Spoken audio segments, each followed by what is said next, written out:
կարդալ գրքում կյանքով վարվող աստղի և անհայտի խորհուրդներում կերտել չամփան նետքը սիրքի։ Գաղտնիքների շանձը արծաթ դնել հաստատ ջերմ ձեռքերով և հավատքից վշտով ռատապ քշել քոդին մտրակելով։ Ամեն մի վայրկյան մի գնացք է անցնում, հայտնի և անհայտ հուշի վայրերում։ Ցուրում է ռավար շոգեմեքենան և մենք լուր կանգնած առջևը դրան, կաճկլտող օրվա թրտի շուշուկով ասում ենք նրանց մնաք բարով։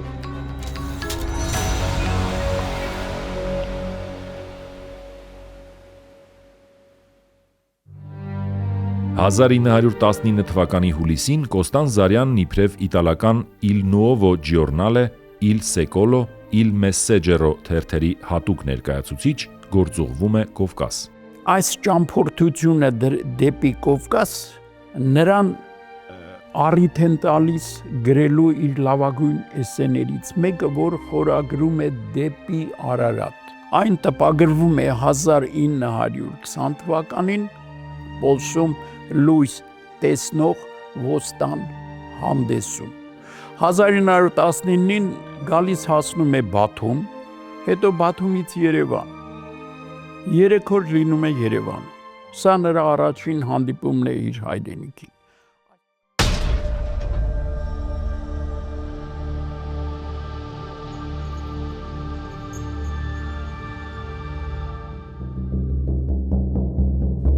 Մեծ ողբերգությունը, մեծ աղետը շարունակվում էր։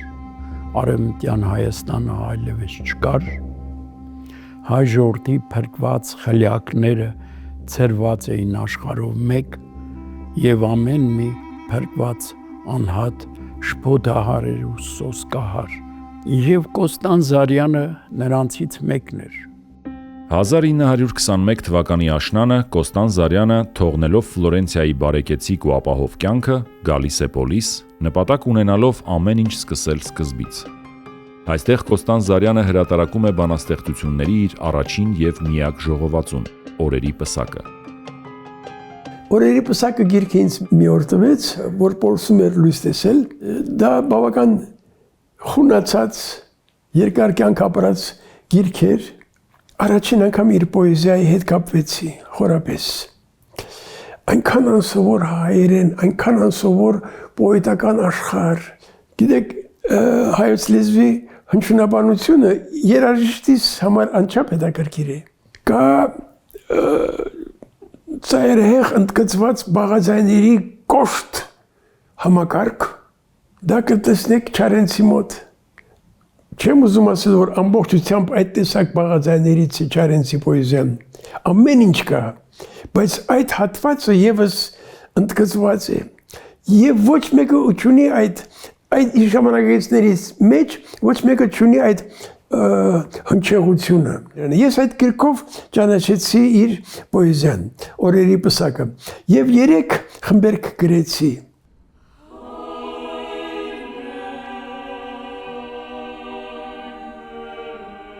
Հայր մեր ասում է այս բանաստեղծության մեջ Զարյանը եւ մեռնող վանականին ներկայացնում։ Ես այդ նույն հայր մերը վերագրեցի Կոմիտասին եւ խորագիրն էլ փոխեցի ասացված հոր համար։ Երկրորդը ասացված երկչի համար, ասացված աստղի համար։ Այս երեքը պետք է ասեմ, որ այս խորագրերը ինձանով անելը եւ այդ համարձակությունը ունենալը ես այդ իրավունքը ստացել էի Կոստանձ Զարյանից։ Այս 3 ասացվածները ես գրեցի Կոմիտասի 100-ամյակի առթիվ 1969-ին։ Սա հնչեց եւ առայսօր հնչում է։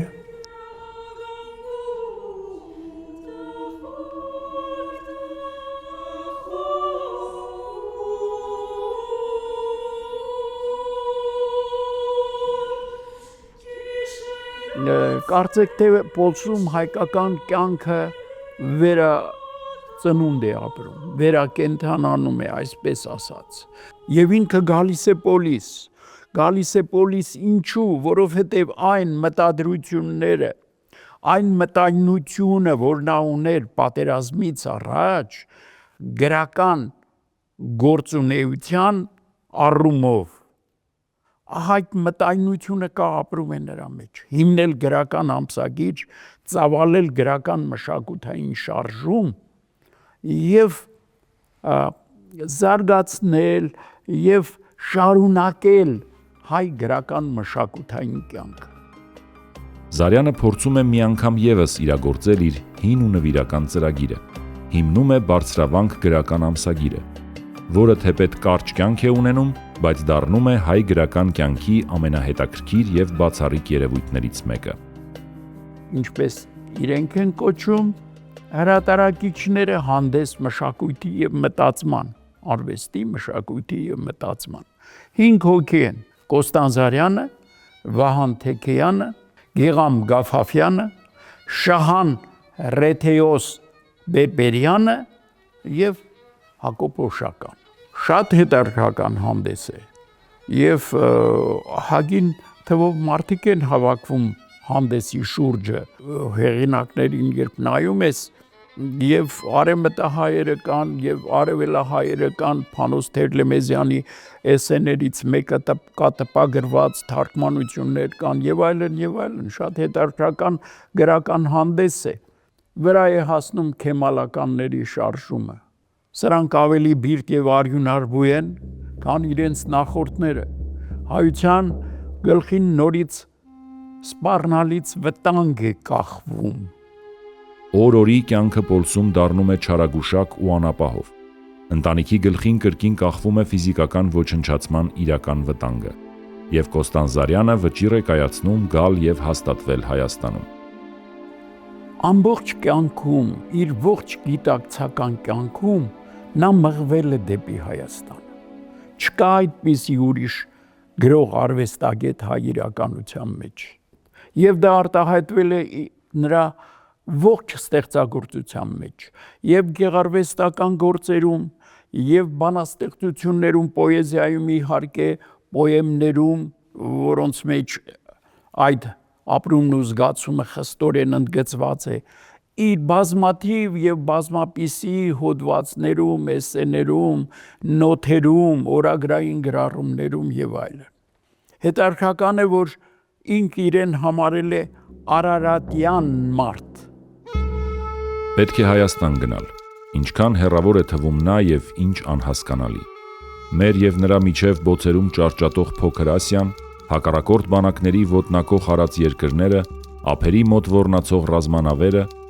ու մեր և նրա միջև բարոյական հսկա անդունդը, անհավատալի փլուզումների կուտակումները, արյան գետերը, ցեխ դարձած և ցեխերի բլուրների դիակների վրա կուտակված։ Գնում ենք վշտերի տակ փոշիացած ճանապարհներով և ոչ ոք մեզ չի սպասում։ 1922 թվականի աշնանը Կոստան Զարյանը ընտանիքով տեղափոխվում է Հայաստան և հաստատվում է Երևանում։ Նա Հայաստան է վերադառնում երկրի կյանքին լիովին նվիրվելու ու գործելու կամքով ու մտադրությամբ։ Մի բանաստեղծության մեջ, որը խորագրված է «Մուտք», Կոստան Զարյանը նկարագրում է իր մուտքը Հայաստան, եթե կարելի է բանաստեղծության պարագային ասել նկարագրել։ Ձեռքերիս վրա թառած է լույսը մեծ խիլեռների, այսքան էլ հայեր, ողջույն հայերին, բանաստեղծի ներքին ցնծությունը, երբ հայկական միջավայրում է։ Եվ ահա Կոստան Զարյանն այն մարդն է, որ հռչակում է մի կարևոր սկզբունք՝ դեպի Արարատ, դեպի Հայաստան։ Ասում է, հույսի աստղը եթե ծագում է մայր հայրենիքից։ Եկել ենք Հայաստան գիտակցաբար, այս թշվառության հետ հաղորդակցվելու համար, այո ասելու նյութական թշվառություններին։ Այլապես պոլիս էլ չէինք գնա, կմնայինք Բյոկլինի վիլլայի շքեղ բնակարաններում, որ Ֆլորանսի քաղաքապետությունը տրամադրած էր հայ բանաստեղծին։ Երևանը աղքատ քաղաք էր, դժվար, կյանքով ապրող մարդկանց քաղաք։ Ահա որ անպատմելի իրավիճակ է ստեղծում 19-20 թվականներին։ Երկրում մոլեգնել էր տիֆը։ Ուրեմն սայլը շրջում էր քաղաքով մեկ եւ դիակներ էր հավաքում։ Մեռյալների դիերը դնում էին դարպասի առջև։ Սայլը գալիս էր, դնում էին ննջեցյալներին ու տանում էին։ Երբեմն մարդիկ չգիտեին, թե ուր տարան, ուր հուղարկավորեցին։ Գալիս էին դարպասը թակում էին, դաժան է, եւ հարցնում էին մեռել ունեք։ Պատկերացրեք, այսպիսի քաղաք է գալիս, սով, հավաճարակ, աղքատություն, դժվարություն, բայց մի անտիպ բանաստեղծության մեջ շատ գեղեցիկ է գրում։ Աղքատ վայմար մի ճեղքված գարնան յաթաղանով Աբովյան փողոցի։ Ահա Երևանը համեմատում է Վայմարի հետ, որովհետև քաղաքը Վայմար է ոչ թե կառույցներով, շենքերով եւ այլն, այլ ովքեր են ապրում այդ քաղաքում, ովքեր են քայլում այդ փողոցի, քաղաքի փողոցներում։ Հրաչյա Աճարյան, Մանուկ Աբեղյան, Մարտիրոս Սարյան, Հակոբ Կոջոյան, Չարենց գրական այս միջավայրը բացառիկ է։ Երևանի պետական համալսարանը կարիք ուներ փորձառու դասախոսների, մանավանդ օտար լեզուների տիրապետող, եւ Կոստանձ Զարյանը աշխատանքի է անցնում համալսարանում իբրև ֆրանսերեն լեզվի եւ արտասահմանյան գրականության դասախոս։ Հոկտեմբերի 17-ին ըստ արխիվային նյութերի նրա անունը արդեն կա համալսարանի աշխատողների ցանկում։ Համալսարանում հիմնում է բաղդադական գրականության ամբիոն, կարդում է դասընթաց։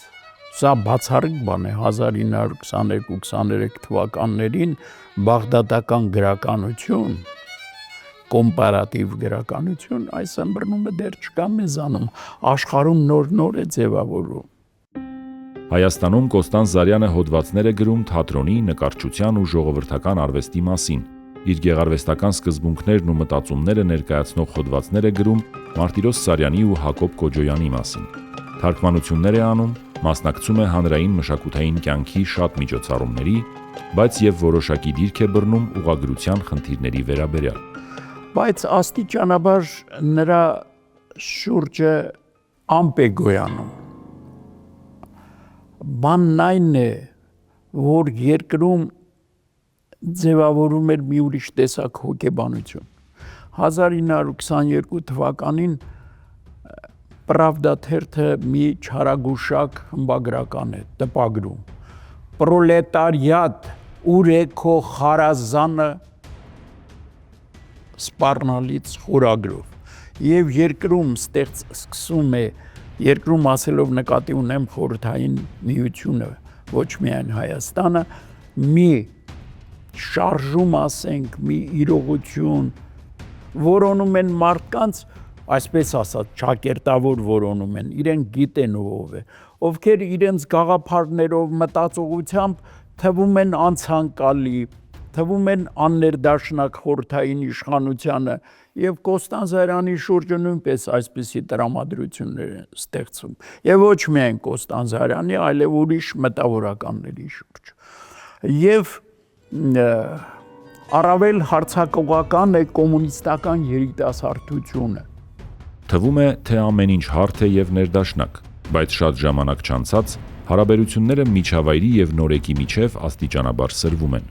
եւ շուտով գրողը իր ըմբռնումներով, մտածողությամբ, հոգեկան նկարագրով ու կենցաղով միջավայրի համար դառնում է օտար։ Համալսարանում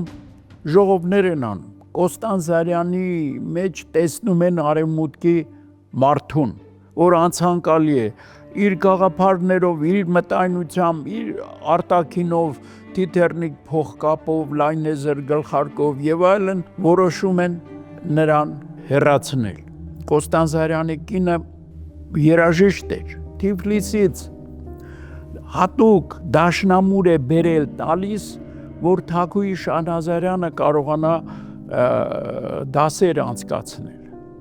Իշխանությունը երկու երկաթե մահճակալ է նվիրում ընտանիքին, իրենք 5 հոգի են։ Ուրեմն երբ որ տրամադրությունը գրողի հանդեպ փոխվում է, գալիս են նախ տանում են այդ դաշնամուրը, հետո գալիս տանում են երկաթե մահճակալները, հիմա բոլորը հատակին պիտի քնեն եւ տագնապալի իրադրություն է ստեղծում նրանցի շուրջ։ Եվ վստահաբար այս բոլորը շատ վատ էր վերջանալու, եթե չլիներ Ալեքսանդր Մյասնիկյանի մեկ բառը, Կոստան Զարյանի անվան հիշատակությունը։ Եվ Մյասնիկյանն ասում է, որ մենք պարծանքով ենք արձանագրում, հպարտությամբ ենք արձանագրում, որ այսօր մեզ հետ են այնպիսի նշանավոր արվեստագետներ, ինչպես Մարտիրոս Սարյանը եւ Կոստան Զարյանը։ Երբ իր գործը հասել է դատարան, դա պետք է տեղի ունենա, նրան պետք է դատեն, այս հոդվածը փրկում է նրան, գործը կարճում են, դատական ընթացքը դադարեցվում է եւ 24 թվականի գարունն է։ Նորից մի ելք է մնում՝ հեռանալ Հայաստանից։ Նրան օգնում են հին բարեկամները եւ ամենից առաջ Խորհրդային Հայաստան թերթի խմբագիր Եղիա Չուբարը։ Չուբարը ձևակերպում է ստեղծագործական գործում։ Կոստան Զարյանը պետք է մեկնի Եվրոպա եւ այնտեղից